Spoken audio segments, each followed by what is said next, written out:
নমস্কার বন্ধুরা, শুভরাত্রি। তো আবারও দিন শেষে একটা নতুন কবিতা, দেখো তোমাদের কেমন লাগে।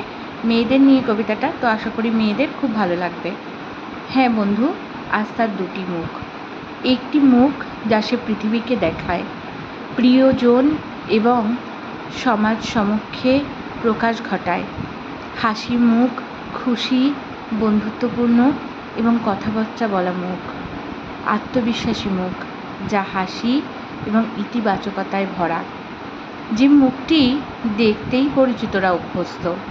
দ্বিতীয় মুখটি হলো তার আসল মুখ, যে মুখটি সে সবার থেকে চেপে রাখে, যে মুখটি দরজার আড়ালে একা হয়ে বাঁচে, নিজের আবেগের নিরাপত্তায় যা সে আড়ালেই রাখে, নিজেকে খুশি দেখানোর ক্লান্তিকর চেষ্টা করে, যদিও তার চোখ জলে ভরে।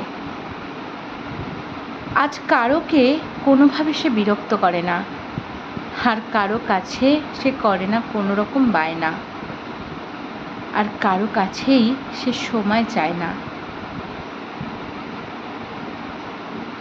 সেই মুখটি মেঝেতে বা পর্দার দিকে তাকিয়ে থাকে। সেই মুখটি স্নানের সময় শাওয়ারের জলে নিজের চোখের জল ঢাকে। বিছানা গাড়িতে একাই চড়ে, ঘরের কাজকর্ম সারে। তার বিষণ্ণ মুখটি আয়নার চারিদিকে তাকিয়ে থাকে। সে কিন্তু পারে না যাকে সে দেখে, সে চিনতেও পারে না। অন্যরা জানে সে দেখতে একই রকম, অপরিচিত মানুষের কাছে যা শক্তিশালী, আর ভিতরে ভেতরে সে কাচের টুকরো খালি। এখন সে দুভাগে বিভক্ত, দুটি মুখ, একটি ভাঙা আত্মা তার। তার ব্যথা সহ্য করা ক্ষমতার বাইরে তার। একটা দুর্দান্ত বইয়ের একটা অধ্যায় শেষ হয়, যা সে আর কোনোদিনও খুলতে চায় না। তার মাথায় কেবলই স্মৃতি, যা মাঝে মাঝে রোমন্থন করে। চোখের জল ফেলে সে।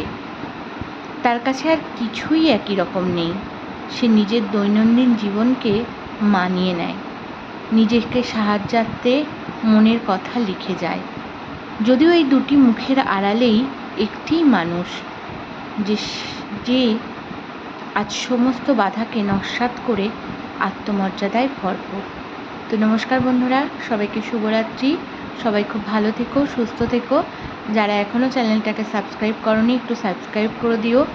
আর ফেসবুক থেকে যে বন্ধুরা দেখছো, তারা একটু লাইক কমেন্ট শেয়ার করে পাশে থেকো। তো টাটা, গুড নাইট।